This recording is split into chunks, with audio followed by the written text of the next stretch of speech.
You'll always be a burden, living off our parents in their house, my brother said. As the eldest son, I'll take over the company. Pack your things and leave.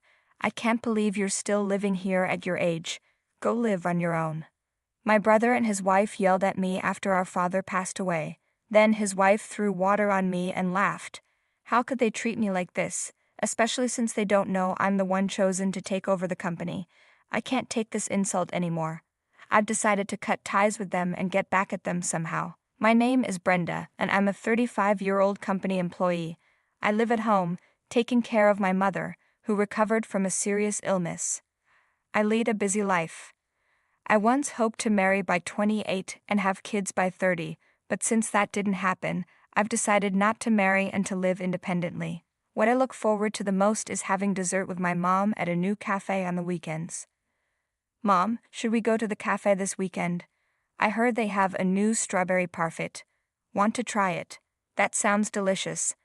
Let's go, I'm looking forward to it.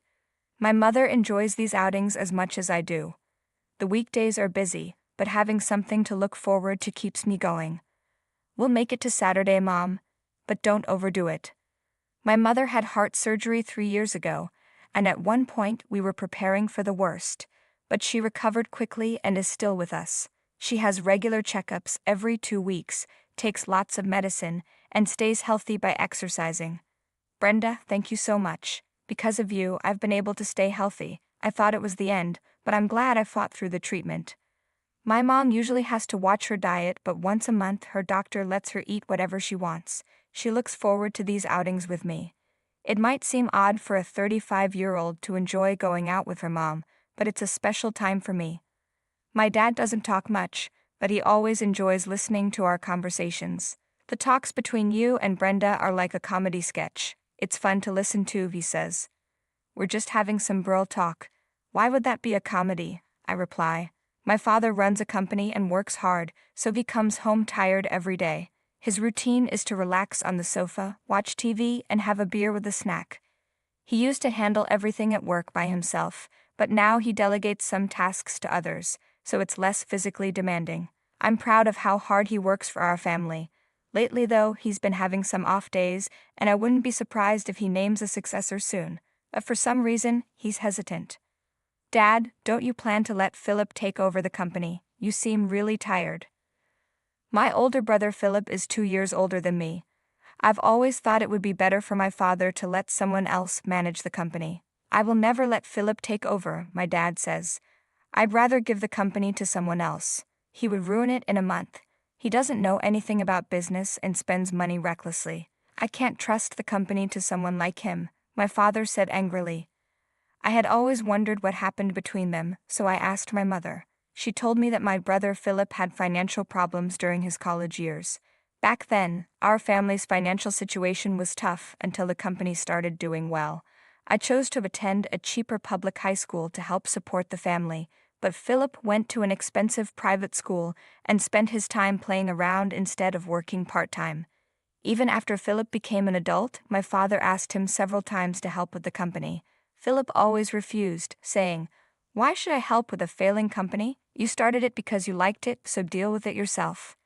On top of that, Philip repeatedly used the company's money for his nightlife, eventually becoming uncontrollable.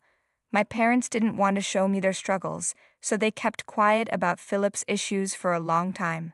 I wonder why Philip became so selfish, my mother said sadly. We raised both of you the same way, and we didn't spoil him.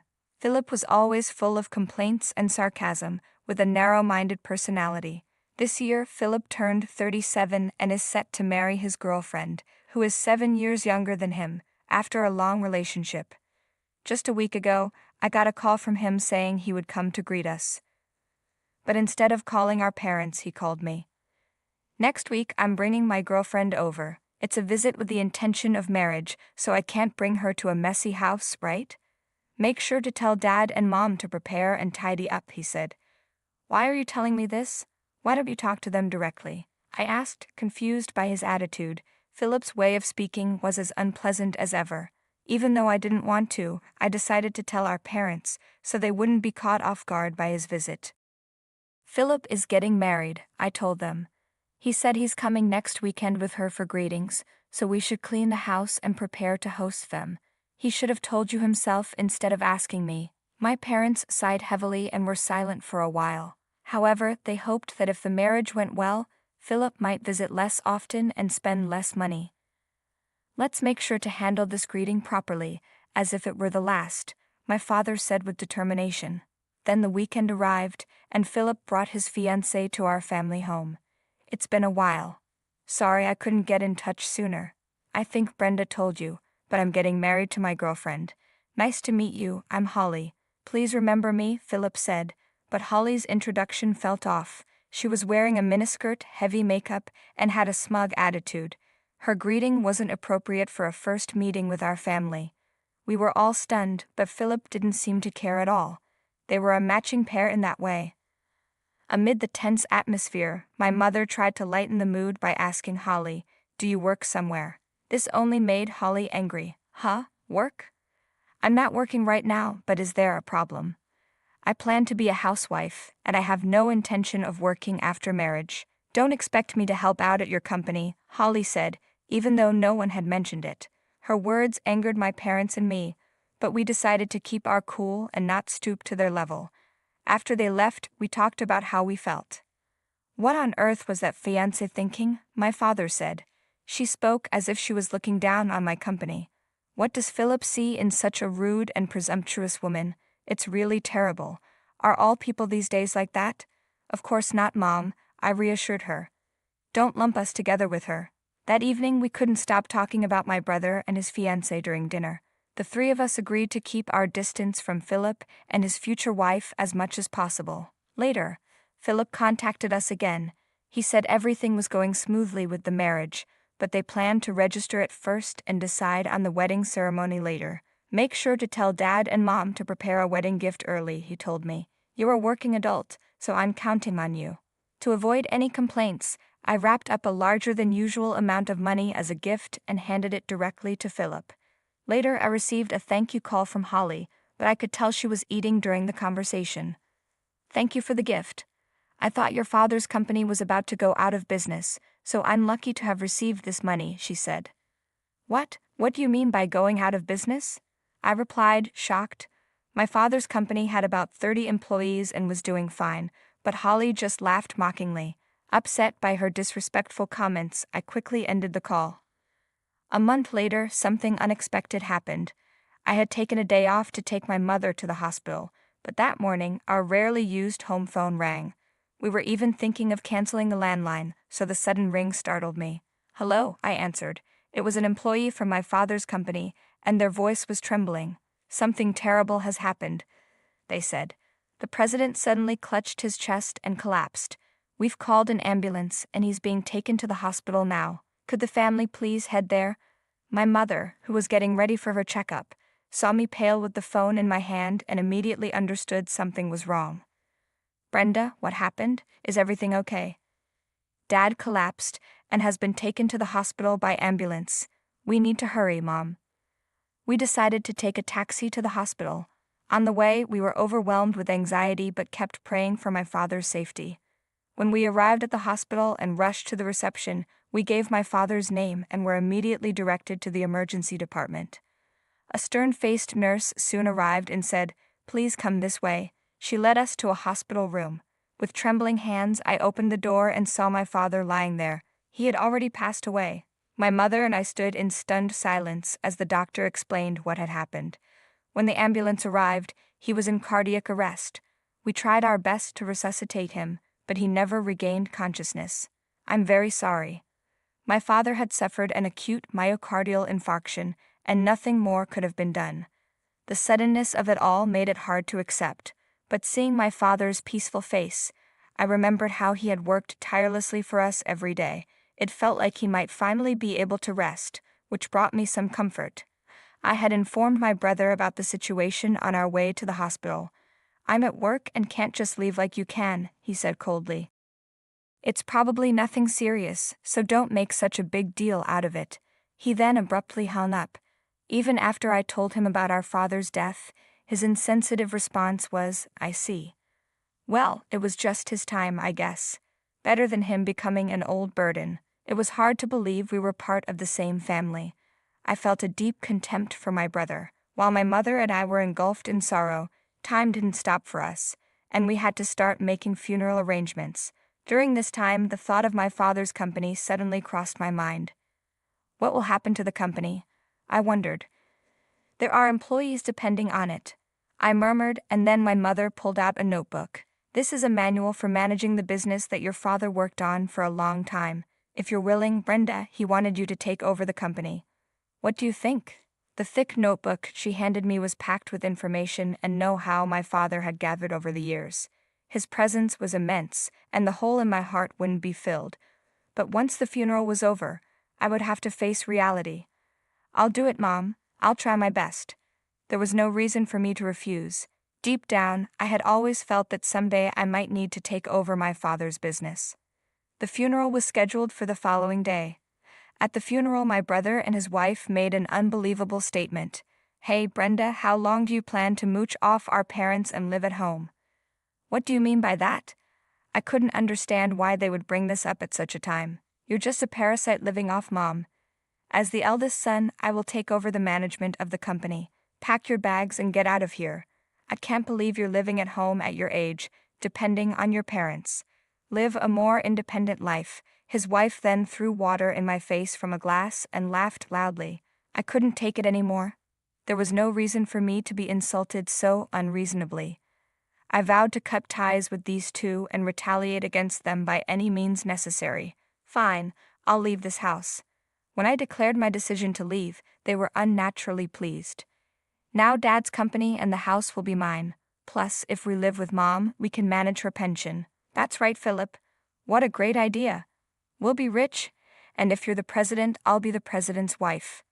Doesn't that sound wonderful? They were gleefully discussing their future. To maximize their discomfort, I decided to keep the fact that I would be taking over the company hidden until after the funeral. Revealing it now would ruin everything. Pretending to be upset, I packed my bags and left the house as they had demanded. During the funeral, Philip pompously told my father's employees, "From now on, as the eldest son, I will be taking over the company. Please support me." Even as everyone was mourning my father's passing, Philip continued with such remarks, completely ignoring the mood of the gathering. "He's hopeless," my mother sighed, dismayed. Only my foolish brother and his wife remained unaware of the entire truth.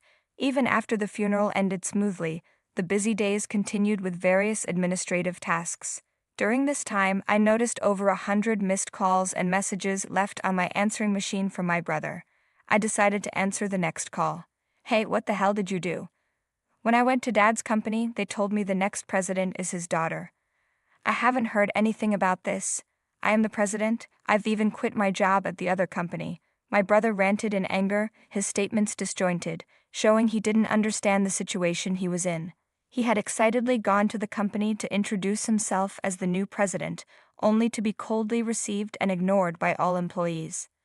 How could Dad leave his precious company to someone like you who only thinks about himself? And I heard you and your wife are deep in gambling debts. What? How do you know that? I haven't told anyone.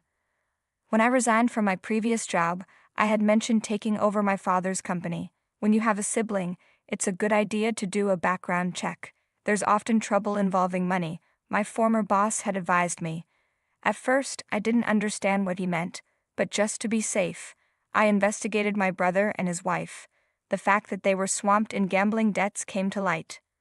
I had you and your wife investigated. How were you planning to repay those mounting debts? Were you planning to use the money Dad left behind? Was that why you wanted to kick me out and move back home? It's shockingly short-sighted. Why? How could this?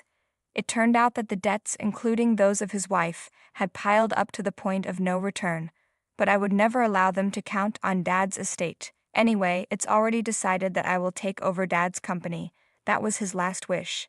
The lawyer will soon confirm the will, but I don't think there will be a single penny left for you guys. What? That's a lie. Through the phone, I could sense my brother's panic, and I silently celebrated in my heart. Then the call was passed to my sister-in-law, who lashed out at me in anger. "Listen here, your brother is suffering, so as his sister, you should help him. You have no heart. You're the worst." I could have retorted in kind, but it would have been a waste of time, so I chose to ignore her. Please pay back the debts you created yourselves. It's irrelevant to me and Mom, so please don't contact us again. Your remaining options are to work hard and pay off the debt or declare bankruptcy. Good luck. Goodbye. Wait a minute, listen to me until the end. I could hear her screaming from the handset, but I hung up the phone.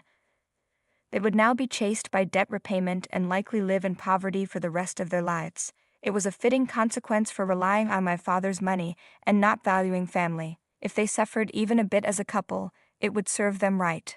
Subsequent messages were left on my answering machine a few times. Currently, my brother and his wife have started working at a new factory, but their marital strife continues daily, and it seems a divorce is imminent. I do not want them to interfere in any way as I work to grow the company, so I intend to completely cut ties with them. Thus, my plan for revenge was successfully completed, with a sense of refreshing closure.